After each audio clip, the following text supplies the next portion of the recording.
In his comeback appearance on TV screens across the U.S., late-night host Jimmy Kimmel made it clear he refuses to be silenced by his critics, chiefly President Donald Trump.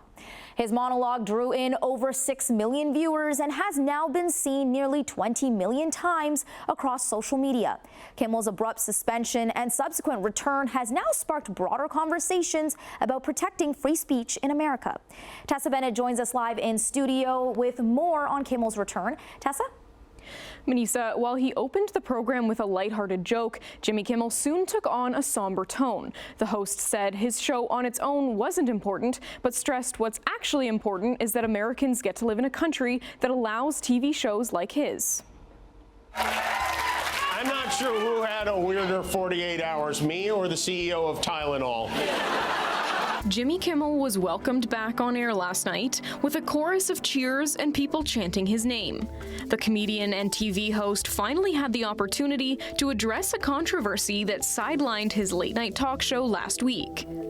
During his 15-minute monologue, he repeatedly defended Americans' First Amendment right to free speech and said he accepted that some people felt his comments about the death of Charlie Kirk were ill-timed or unclear.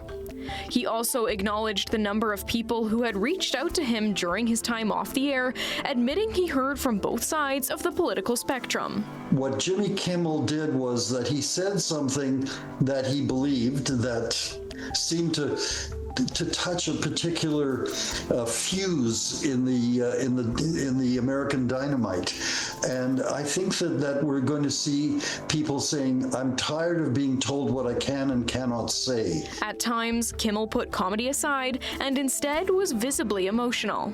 But I do want to make something clear because it's important to me as a human, and that is, you understand that it was never my intention to make light of the murder of a young man.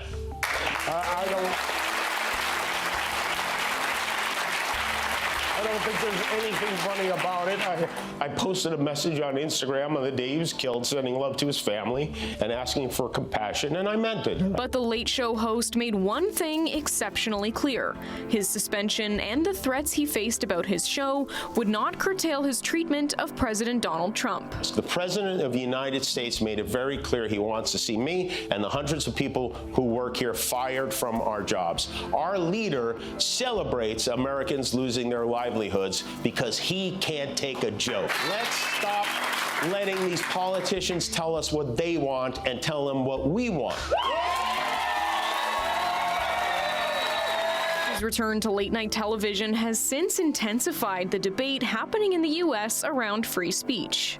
I think that there is a sense, and I may be wrong, but I hope I'm not, that this is a bridge too far, that people now think that the government and government agencies overreach themselves. Kimmel being abruptly pulled off the air came weeks after The Late Show with Stephen Colbert was canceled after decades. While CBS was quick to say the move was, quote, purely financial, viewers pointed out the announcement came just 2 weeks after CBS parent company Paramount settled a lawsuit with the president over a CBS interview with his 2024 election rival.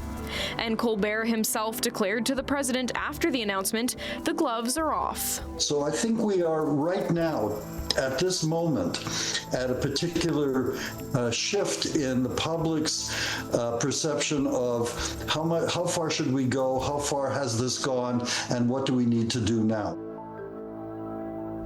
Also last night, President Trump took to Truth Social, saying in a long-winded post he couldn't believe ABC gave Kimmel his job back. He ended the message by saying, "Let Jimmy Kimmel rot in his bad ratings." Trump has also threatened other late-night hosts.